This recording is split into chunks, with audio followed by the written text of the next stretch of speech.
గోకులంలో కూడా విష్ణుమాయ వల్ల అందరూ మైకంలో పడుకొని ఉన్నారు. నంద యశోదలు కూడా గాఢ నిద్రలో ఉన్నారు. యశోద పక్కన ఆడబిడ్డ ఉంది. ఆ ఆడబిడ్డను వసుదేవుడు తీసుకున్నాడు. తన చిన్ని కృష్ణుణ్ణి యశోద పక్కన పడుకోబెట్టాడు. అక్కడ్నుంచి ఆ ఆడబిడ్డను తీసుకొని వేగంగా మధురకు చేరాడు. దేవకీ పక్కన ఆడబిడ్డను పడుకోబెట్టాడు. మళ్లీ కారాగారం తలుపులు వాటంతటవే మూసుకున్నాయి. వెంటనే విష్ణుమాయ విడిపోయింది. ఆడబిడ్డ ఏడవడం మొదలుపెట్టింది. ఆ ఏడుపు విని సైనికులు దేవకీ వసుదేవుల కారాగారం వైపు పరిగెత్తుకుంటూ వచ్చారు. బిడ్డ పుట్టిందన్న సంగతి కంసుడికి చెప్పారు. కంసుడు హడావుడిగా దేవకీ వసుదేవుల దగ్గరకు వచ్చాడు. పుట్టినది మగబిడ్డ కాదని, ఆడబిడ్డని, ఆడబిడ్డను అది మేనకోడల్ని చంపడం క్షత్రియ లక్షణం కాదని దేవకి తన అన్నను వేడుకుంది.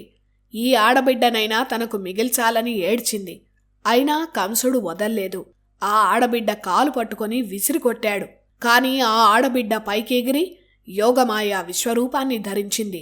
8 చేతులతో ప్రత్యక్షమై కంసుణ్ణి హెచ్చరించింది.